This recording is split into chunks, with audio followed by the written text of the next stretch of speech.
Hello students, कैसे आप लोग? जो उम्मीद है अच्छे होंगे।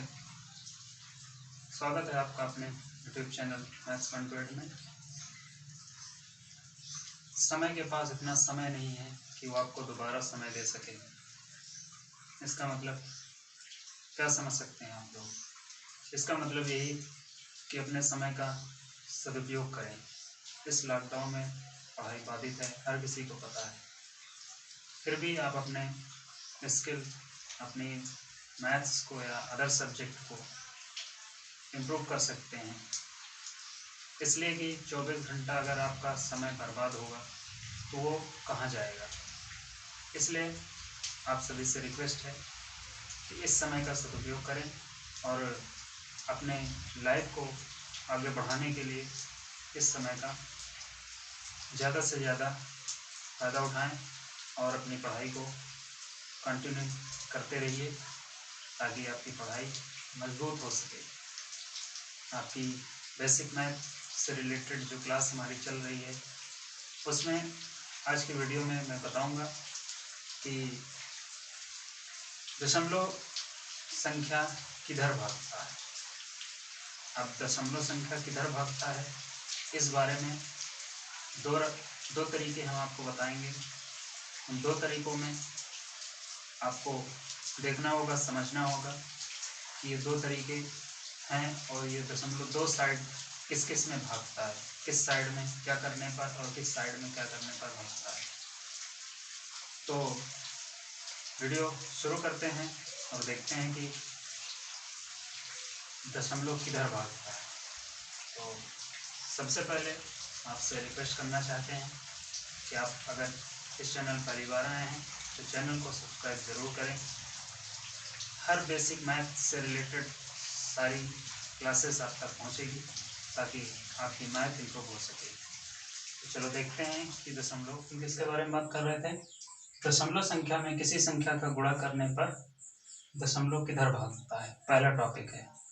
हमने नहीं बताया था कि किधर दशमलव भागता है, किस क्या करने पर दशमलव भागता है, लेकिन हम यह बता रहे हैं कि दशमलव संख्या में किसी संख्या का गुणा करने पर दशमलव किधर भागेगा। अब इस चीज़ को समझ लेते हैं। ये 10 है, 10 का मल्टीपल है हमारे 10 या 10 के मल्टीपल का मल्टीप्लाई करेंगे, गुणा करेंगे किसी दशमलव संख्या में, तब देखेंगे दशमलव किधर भागता है। तो फर्स्ट ऑफ ऑल हमारे पास ये एक नंबर है। दूसरा नंबर हम इसी को ले लेते हैं।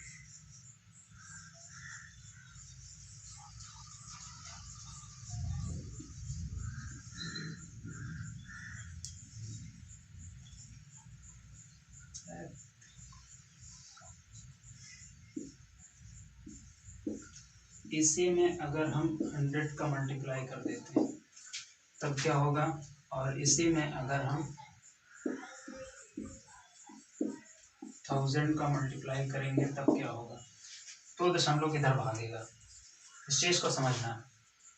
दशमलव संख्या, ये दशमलव संख्या हमारे पास है सेम, टोटल सेम है, और लेकिन इधर जो है हम अंक बढ़ा रहे हैं। इसमें 1 0 है, इसमें 2 0 है, इसमें 3 0 है।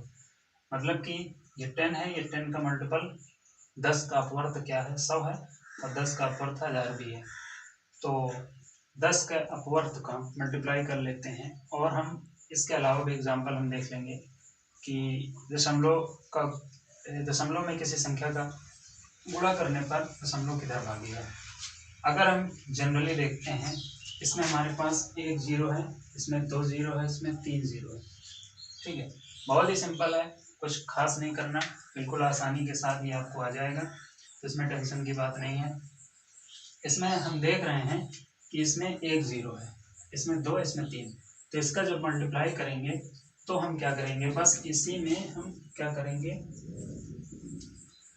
अंक पूरा लिख के और 1 0 आगे लगा देते हैं। तो ये हमारा गुणा हो गया। 1 0 लगाने पर गुणा हमारा हो गया, कंप्लीट हो गया। इसलिए कि 1 का मल्टीप्लाई इसमें करेंगे तो उतनी ही संख्या आ जाएगी। 1 छक्के 6, 1 दुक्के 2, 1 पंचे 5, 1 0 0, 1 इक्के 1। अब क्या है कि हमें दशमलव लगाना है। तो दशमलव कहाँ पे लगेगा, 1 2 2 के बाद दशमलव हम यहाँ पे लगा देंगे। ठीक, यहाँ पर दशमलव, तो देख रहे हैं दशमलव किधर भाग रहा है। समझ में बात आ गई होगी। दशमलव अभी 2 के बाद था, अब यहाँ पर कहाँ है 6 के बाद। अब समझ रहे 6 के बाद हो गया। और अब अगर इसमें हम देखें तो इसमें डबल जीरो है, तो इसमें हम डबल जीरो लगा के इस अंक में क्या करते हैं 105 और 26 और आगे हम डबल जीरो इस तरह से लगा देते हैं, इसलिए कि 2 जीरो है। 10 के मल्टीपल का मल्टीप्लाई जो होता है 10 के गुणक अपवर्त का जो गुणा होता है वो बिल्कुल ही सिंपल होता है, जो अंक होता है उसी के आगे उतने ही जीरो हम लगा देते हैं, मल्टीप्लाई हो जाता है। लेकिन अब हमको 2 अंक के बाद दशमलव लगाना है, 1 2, 2 अंक के बाद दशमलव इधर तो है ही नहीं, तो 2 अंक हमारा 1 2, 2 अंक के बाद दशमलव यहाँ पे लग जाएगा। तो बात समझ में आ रही होगी। 2 अंक है, यहाँ 2 जीरो है, तो दशमलव 2 अंक भाग गया, 2 अंक खिसक के इधर आ गया, मतलब दशमलव 2 के बाद था, अब क्या आ गया 2 के बाईं तरफ था, अब 6 के बाईं तरफ चला गया, इसका मतलब 2 अंक दशमलव खिसक गया। 2 अंक दशमलव किसका किधर गया दाईं तरफ। तो पॉइंट आपके समझ में आ रहा होगा कि दशमलव किधर भाग रहा है, दाईं तरफ भाग रहा है। मतलब कि ऐसे हम खड़े हैं कि हमारा राइट साइड है, राइट हैंड है, तो राइट साइड ये भाग रहा है। दशमलव देखो 5 के बाद था, अब यहाँ का कितना आया 2 के बाद हो गया, उस साइड देखते हैं। अभी यहाँ पे 5 के बाद था, लेकिन ये 2 अंक के बाद आ रहा है, देखो 5 के बाद था दशमलव, यहाँ पे 2 अंक के बाद दशमलव आ गया, तो ये पॉइंट हो गया। अब यहाँ पर 3 जीरो इसमें है, 3 जीरो क्या, 1 का मल्टीप्लाई हम सब में कर देते हैं उसी तरह से 10526 लिख दिया। अब इसमें हम 3 जीरो आगे से हम इस तरह से लगा देते हैं, 3 जीरो लगा दिया। हमें डेसिमल लगाना कहाँ पे है 2 डिजिट के बाद, तो 2 डिजिट हमारा इधर से गिनते हैं 1 2, 2 डिजिट के बाद यहाँ हमारा दशमलव लग जाएगा, जो कि आप समझ सकते हैं कि 3 जीरो का मल्टीप्लाई करने पर यानी 1000 का यानी 1000 का गुणा करने पर दशमलव हमारा 3 अंक खिसकेगा, और 2 जीरो यानी 100 का गुणा करने पर दशमलव 2 अंक खिसकेगा, 1 जीरो का यानी 10 का मल्टीप्लाई करने पर दशमलव 1 अंक खिसकेगा। इसी तरह हम 10 का मल्टीपल और लेते जाते हैं, तो उसी तरह हम पढ़ते जाएंगे। इसी तरह की संख्या अगर 10 मतलब 2 डिजिट अंक है, इसमें 12 हो गया, 11 हो गया, 13 हो गया, इस तरह की संख्या लगातार आगे 99 तक जाएगी, 99 तक जाएगी, तो भी हम 2 अंक 1 अंक दशमलव खिसकाएंगे, 1 अंक दशमलव खिसकेगा। और इस तरह से यहाँ पर 2 जीरो है, मतलब 100 है, 100 के आगे संख्या आती है 101 है, 101, 102, 103, इस तरह से करके संख्या जो भी मल्टीप्लाई होगा तो संख्या 2 अंक खिसकेगी। और अगर 10 का मल्टीपल 1000 है और 10 का मल्टीपल हमारा 10,000 लाख 10 लाख और इस तरह से करोड़ में जाएगी, तो वो सारी चीज़ें उतने ही अंक बढ़ती जाएगी, जितने जीरो बढ़ेगा उतना 1 डिजिट आगे दशमलव खिसक जाएगा। तो बात आपके समझ में बात आ गई होगी कि दशमलव संख्या में किसी संख्या का भाग करने पर दशमलव किधर भागता है, इस बारे में समझ लेते हैं। फॉर एग्जांपल हमारे पास ये दशमलव संख्या है 12.675। एक पॉइंट समझना कि दशमलव के बाद की संख्या को हम कंप्लीटली पूरी तरह नहीं पढ़ते हैं, उसको एक अंक पढ़ते हैं, इसको 675 नहीं पढ़ सकते, इसलिए कि दशमलव के बाद की जो संख्या होती है बहुत छोटी होती है, तो इस बारे में ध्यान रखना। 12.675 इसका हम 10 से डिवाइड करते हैं, अगर हम 10 से इसको हम डिवाइड करते हैं तो दशमलव किधर भागेगा, इस चीज़ को हम प्रैक्टिकली भी समझ लेते हैं बहुत ही आसानी से। तो अगर हम 10 का मल्टीप्लाई अगर हम डिवीज़न करते हैं, जो बटे की संख्या होती है उसको भाग बोला जाता है 12.675। अगर इसको हम डिवाइड करते हैं तो 1 टाइम्स जाएगा, 10 × 10, इसको माइनस करके यहाँ पर तो सब्ट्रैक्ट करते हैं, पॉइंट बीच में आ रहा है यहाँ पे दशमलव, हम यहाँ लगा के ये 6 उतार लेते हैं, तो 10 2 20 हो गया, यहाँ पर 6 आया, और फिर यहाँ पर हम 7 10 6 60, यहाँ पर 7 आया, और यहाँ पर हम क्या करते हैं 5, तो 10 7 कितना हो गया 70, यहाँ पर 5 आएगा, पॉइंट लगा है, 0 लगा सकते हैं, 10 5 जा 50। तो ये हमारा भाग कंप्लीटली आप देख सकते हैं कि 10 का इसमें मल्टीप्लाई करने पर दशमलव हमारी किधर भाग रही है, दिख रहा होगा, देख रहे हो, दशमलव हमारा यहाँ था, 2 के बाद था, अब 2 से पहले आ चुका है, यानी 1.2675। तो अंदाज़ा लग गया होगा कि दशमलव हमें 10 के मल्टीपल का डिवीज़न करने पर डेसिमल हमारा किधर भाग रहा है, दशमलव हमारा किधर भाग रहा है। तो इस चीज़ को आप बड़ी आसानी से समझ सकते हैं। दूसरा भी हम कुछ भी अंक ले लेते हैं,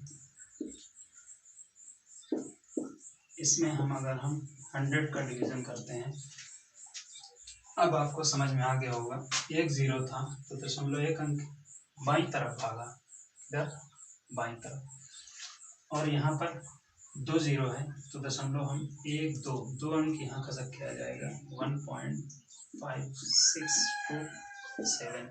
इसका ये आंसर हो जाएगा, इसका ये आंसर हो गया। 10 है, ये 100 है। इसी तरह अगर हम 1000 का डिवीज़न करते हैं, डिवाइड करते हैं संख्या का, तो ये हमारा पॉइंट कहाँ खिसकेगा, इसमें देख रहे हो 3 0 है, इसमें 2 0 था तो 2 अंक किधर आ गया, देखो 5 के बाद 1 2, दशमलव यहाँ था, 1 2 अंक बाईं तरफ खिसका, इधर 1 2 3 अंक यहाँ पर खिसकेगा, मतलब है कि दशमलव पहले आएगा और 1 5 6 2 और 7 बाद में आएगा। यहाँ पर हम 0 लगा सकते हैं। तो अब आपको अंदाज़ा हो गया होगा कि दशमलव किधर भाग रहा है। तो ये वीडियो आपको पसंद आई होगी। हमारी क्लास जो बहुत ही सिंपल और बहुत ही टेक्निकल है, हर बेसिक मैथ से रिलेटेड छोटी छोटी चीज़ें आपको हम देंगे, इसलिए आप इस चैनल को सब्सक्राइब करके रखिए और बेल नोटिफिकेशन को ऑन कीजिए ताकि हर आने वाली वीडियो आपके पास सबसे पहले पहुंचे। तो यहाँ पर आपको बात समझ में आ गई होगी। इसी तरह से हम कोई भी डिवीज़न करते हैं, सब में दशमलव भागेगा। इसी तरह से हम कोई भी एग्जांपल अगर हम ले लेंगे, मान लेते हैं इसी को लेते हैं, तो यहाँ पर हमारे पास है सिर्फ 10 को हटा के हम 14 किए दे रहे हैं, और यहाँ पर हम आपको दिखाई दे रहे हैं इसको भी, ताकि बाद में रह जाए। 14 का डिवीज़न इसमें हम कर रहे हैं, देख रहे हो 14 से ये संख्या छोटी जा रही है, इसलिए हो सकता है हमारी ये दशमलव संख्या जो है 2 अंक खिसक जाए। संख्या अगर छोटी हो रही है तो दशमलव 2 अंक खिसक सकता है। तो यहाँ पर देखो 14 से 1 में भाग जाएगा नहीं, 2 भी लेंगे 12 हो जाएगा, 12 में भी भाग नहीं जाएगा, तो हमें यहाँ तक लेना पड़ेगा। लेकिन ये चीज़ यहाँ पर जो 10 के मल्टीपल है वो चीज़ यहाँ पे अप्लाई नहीं हो रहा है, इस चीज़ को हमें अलग से समझना है, ये बात ध्यान रहे। तो आप देख रहे हैं कि 14 से 12 छोटी है, हमें 3 अंक यहाँ तक संख्या लेना है, और इसके बीच में हमारी दशमलव आ रही है, तो दशमलव हमारी खिसक के इधर चली जाएगी। तो हमने यहाँ पर दशमलव लगा के इसको मतलब हटा दिया, दशमलव हमने इसे हटाया, उठा के यहाँ लगा दिया, तो ये हो गया 126 मतलब 126, 126। 14 का टेबल पढ़ते कितने बार जाएगा, 14 8 112, 14 9 9 बार में 14 9 126, 6 से 6 गया 0 0 0। अब इसको हम 7 को हम यहाँ पर लाते हैं, तो अब देख रहे हैं 14 का 7 में डिवीज़न नहीं जाएगा, इसलिए कि 7 छोटी संख्या है। तो हम क्या करेंगे, इसको हम 0 लगा के दूसरा अंक भी हम यहाँ पर तार लेते हैं, तो अब यहाँ पर भाग जाएगा, 14 पंचे 70, और यहाँ पर 5 आएगा और यहाँ पे 0 आ जाएगा। अब यहाँ पे दशमलव लग चुका है तो हम 0 लगा सकते हैं। कितने बार जाएगा? 14 2 28 और 3 42, तो 3 टाइम्स जाएगा 42। यहाँ पर 0 से 2 माइनस करेंगे 8 आएगा, यहाँ पे 0। अब ये संख्या आगे चलती चली जाएगी। अब देख सकते हैं यहाँ पर दशमलव दूसरी संख्या का किसी अलग संख्या से मतलब कि 10 का मल्टीपल का किसी संख्या में भाग करने पर वो यहाँ पर छोटी बड़ी होने पर संख्या 2 अंक भी घिसक सकती है। इसलिए यहाँ पे इतना अंदाज़ा नहीं लगा सकते। जैसे कि गुणा में हमने बताया कि गुणा में भी ऐसा हुआ कि 10 के मल्टीपल में साफ साफ दिख रहा है कि दशमलव कैसे भाग रहा है, एक अंक 0 बढ़ाने पर 1 अंक घट रहा। यहाँ पर भी उसी तरह है। देखो दशमलव 2 अंक के बाद था, लेकिन अब एक भी अंक नहीं बचा, 2 ही अंक का भाग दिया, लेकिन ये संख्या क्या है, ये 14 से छोटी है, इसलिए यहाँ पे 2 अंक की संख्या। अगर यहाँ पर 14 से बड़ी होती, 15 होती, 16 होती, 17 होती या कोई अदर संख्या होती, तो वहाँ पर 1 अंक हमको यहाँ पर मिल जाता, 1 अंक के बाद दशमलव, यानी बाईं तरफ 1 अंक ही घटता, दशमलव यहाँ था तो यहाँ आ जाता। लेकिन यहाँ पे दोनों अंक को इसने खत्म कर दिया, क्योंकि ये संख्या इससे बड़ी है। जब डिवीजन वाली संख्या जो डिवाइडर होती है, भाग करने वाली होती है, वो अगर बड़ी हो गई तो वो उसको 2 अंक के स्तर पे ले जाएगी। इसलिए इस चीज़ को कंफ्यूज नहीं होना, ये सिंपल भाग की तरह है। और यहाँ पर दशमलव डायरेक्ट हमने बता दिया कि दशमलव कैसे 10 के मल्टीपल का डिवीजन करने पर भाग रहा है। वीडियो पसंद आई हो तो ज़रूर लाइक ज़रूर कीजिएगा, चैनल को सब्सक्राइब करें, और अगर ये चीज़ आपको पता थी तो कमेंट में यस ज़रूर लिखें, और अगर नहीं पता थी तो न लिख के कमेंट ज़रूर कीजिए, ताकि हमें पता चले और हम आपको रोज़ नई नई चीज़ें लेकर आएँ और आपको सिखाते रहें।